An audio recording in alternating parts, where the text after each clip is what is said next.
आजकल मेरी morning shift चल रही है, तो सुबह सुबह ना मेरे जीवन में बड़ा दौड़ा दौड़ा भागा भागा सा रहता है। तो अपने दौड़ भाग के पश्चात मैं जब घर आई तो देखा वेल्डिंग का कुछ काम करना था काफ़ी दिनों से, तो फिर करवाया था आज मम्मी ने। क्लाइंट से तो रोज़ मिलना है, तो अब शाम को मिल पाती हूँ। मैं ज़्यादा टाइम नहीं दे पाती अपनी मॉर्निंग शिफ्टों में।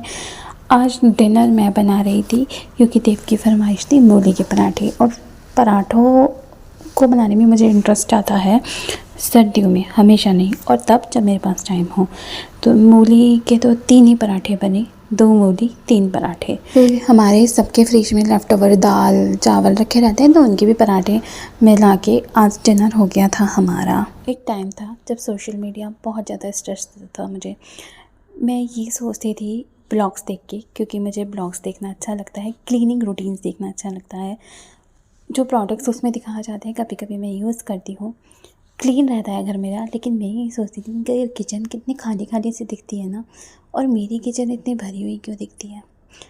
फिर समझ में आया सबके खाना बनाने का तरीका, सबका रहन सहन अलग होता है। बंगालीज़ में हर सब्ज़ी के लिए मसाले अलग अलग हैं, डिब्बों की भरमार है, मसालों की भरमार है। तो सारा सामान तो मुझे ऐसा लगता है कि यूज़फुल है। मैं क्या कम करूं। क्लीनिंग अलग बात है, लेकिन ऑर्गेनाइजेशन अलग चीज़ होती है। और हम ऑर्गेनाइज तभी कर सकते हैं जब 24/7 आवर्स घर पे रहते हैं।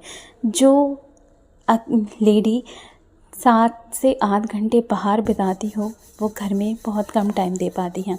ज़रूरी काम प्रॉपर 8 घंटे आप नींद के लगा लीजिए, 8 घंटे आप बाहर अपनी जॉब के लगा लीजिए। बाकी जो बचा हुआ टाइम है मुझे देव को भी देना पड़ता है, मुझे बाहर का काम भी करना पड़ता है, तो मैं उस तरह से ऑर्गेनाइज नहीं कर पाती। और ज़्यादातर टाइम ना मम्मी रहती है किचन में, तो उनको सारा सामान ना सामने चाहिए होता है। वो ना ज़्यादा ऊपर हो पाती है, ना ज़्यादा नीचे झुक पाती है। तो मेरे हिसाब से लगता है मेरा किचन या मेरा ऑर्गेनाइजेशन सही है। मैं ये इसलिए बोल रही हूँ क्योंकि अभी कुछ दिनों पहले एक कमेंट आया है कि आपकी किचन बहुत फैली हुई लगती है। तो यार, ईश्वर का धन्यवाद करती हूँ मैं कि मेरी किचन फैली हुई है। फैलाने के लिए मेरे पास किचन है, तो मेरी किचन फैली हुई है। मेरे यहाँ खाना बनता है तो किचन गंदी होती है। अब खाना बनाने के टाइम पे सामान फैलेगा ही, तो किसी की आदत होती है तभी रख देने की, किसी की आदत होती है पूरा काम करने के बाद रखने की। तो जज मत करा करिए, आप किसी को धन्यवाद दीजिए कि आपके पास ईश्वर का दिया हुआ सब कुछ है। मैं मिलती हूँ आपसे नेक्स्ट ब्लॉग में। Bye bye.